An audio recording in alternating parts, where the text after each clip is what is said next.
This is Kiss Share the Gaming Nation. Like, share, and subscribe to the channel for more content. I'm up.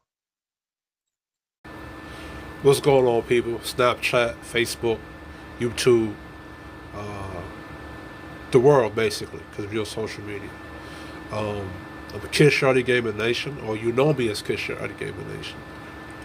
I come to social media, Snapchat, YouTube, to not only add my insight, my perspective on things, but also to tell you my story, right? Um,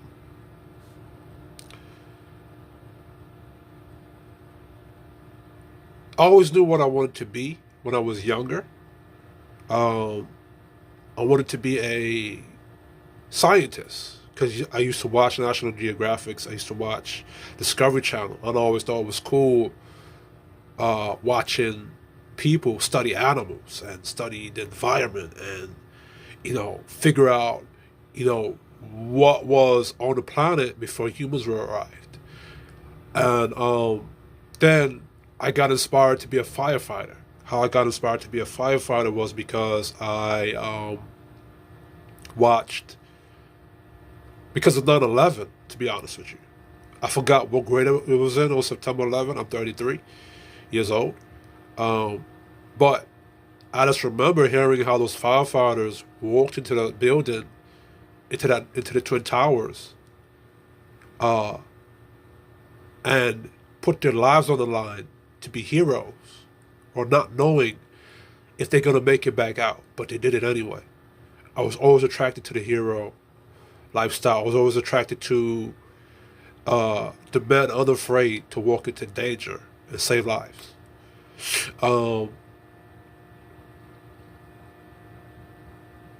that was what I was gonna be. That was how I was gonna create my identity. That was my plan. I was gonna be a football player, right? I was gonna play football, join the military, and then later on become a firefighter after that. Um, Unfortunately for me, because I had something called cardiomyopathy, a heart condition, it kind of cut that plan. And for a long time, for a very long time, what I thought was going to be my identity, it felt like it was ripped from me. And after that, I didn't know what I wanted to do. I didn't know where I wanted to go. Me and my older brother, we was in an argument, and he said something to me, and he was 100% correct. He said that I didn't know where I was going. I don't know if I'm here or there. You have no identity.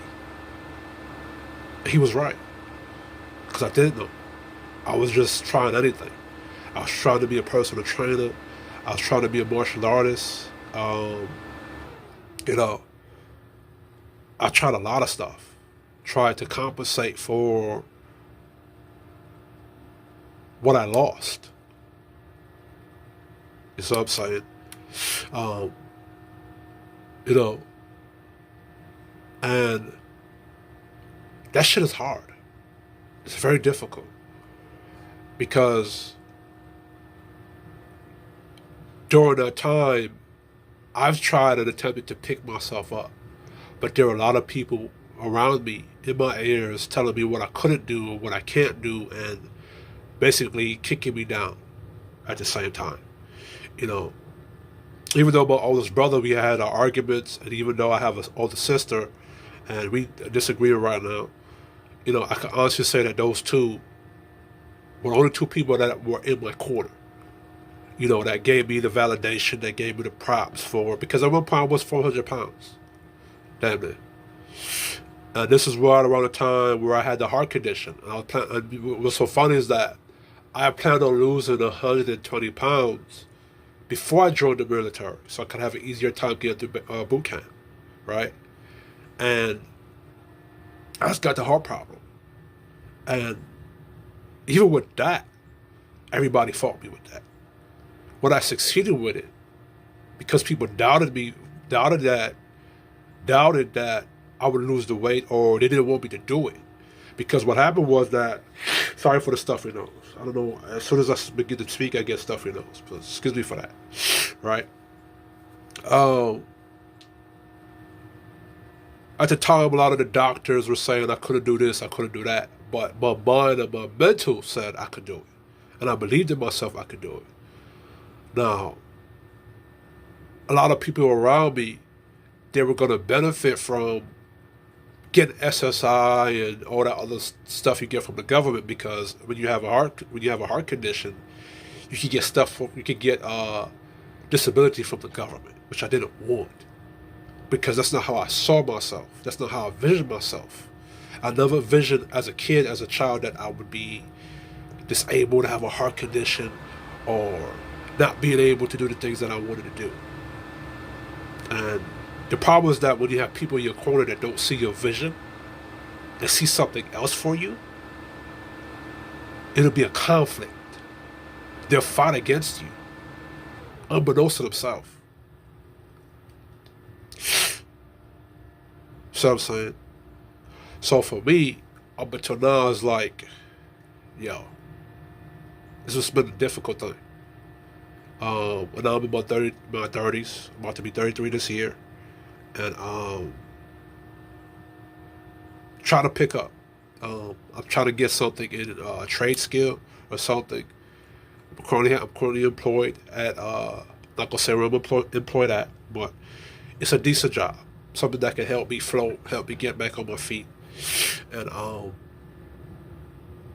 really want to get to the trade skill. The reason why I want to get to the trade skill is really to get to the money, to be honest with you. And I enjoy working with tools. I enjoy learning new things. I enjoy being creative. I enjoy carpentry. I enjoy HVAC. I did a training program for it. I have my OSHA 30 in those things. So I really enjoy doing that kind of stuff. But I really want to get to the money, to the paper, to the capital, because I realized that being broke sucks. And as a man in this world we live in, you need money to get your ideas started. You need money to get yourself going. You need currency. You need energy. A lot of times, a lot of us men, because I was miserable. Because there were a lot of things I wanted to do for myself, and I couldn't do it. I just couldn't do it. You feel me? And if in my 20s, I could take a step back and say, okay, cool. Because I did a lot of stubborn mistake shit in my 20s. If I could make a step back, I said, you know what? I might have a heart condition, but what can I do? And I should have taken advantage of some of the disability programs that allow people like me to get back into the workforce. I should have, but I didn't. And the mistake that I made for myself was that I was following a lot of those pro-blacks and white man is the devil and the capitalist system is the devil and getting a job is the white man. I followed that goofiness. It was a terrible mistake for a young boy in your 20s. The reason why it's a terrible mistake because none of those pro-blacks have an alternate solution. They're not saying, okay, don't work for the white man, come work for my organization, or come work for my grocery store, or my fast food restaurant, or my this or my that. They don't have that. You feel me? But that was my mistake. But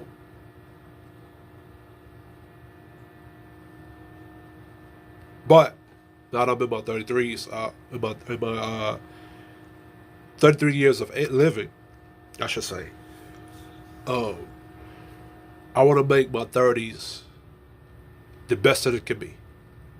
And by the time I'm 40, I want to be in that six-figure range. Why? Because I want to be able to say fuck you to everybody. I want to be able to say I'm free from people telling me what to do and how to live. I want to be free to create my own identity, my own destiny, my own chart, which every man is entitled to do. Every man is entitled to create your own destiny and use the resources available to do so. You know what I'm saying? The reason why I'm making this video is because, really for myself, really, in the therapy, really and truly. But, you know, if this video inspires other people, other young men in my age bracket and younger, to get out there, grind for what you want. grind for the money you want, and then perform for that money you want because you want to bring stuff into your life and create situations for yourself. Treat yourself good. In the world we live in, especially for black men, we're trained to be of service to everybody but ourselves. I think that people can be disrespectful to us and still be of service to them. No, that is not a man. I don't know what that is. You can't even call that a man. A man that's suspected to be of service to other people, that's not respecting his patriarchy, his masculinity. That is not a man. That's not a male. I don't know what that is. That's foreign. And that's a bullshit existence. That's a bullshit way of living. It's bullshit. And every man, once you reach the age of 18, you're entitled to create your life. Because it's your life. And I wish I knew that at 16. I wish I knew that after I had the heart trouble. And it wasn't like I was wasn't trying to take control of my destiny. It's that people were fighting me. And I had nowhere else to go because I had to rely on the people who were fighting me. And that's the worst position you can be in. Is to be weak in your position and have to rely on the people who's fighting against you for life and sustenance. That's a horrible position as a man. And that's one of the reasons why I want to get to the paper. So I'm never in that situation again. Feel me? But anyway, this is Kid Shorty Gamer Nation. Like, share, subscribe, and I'm out.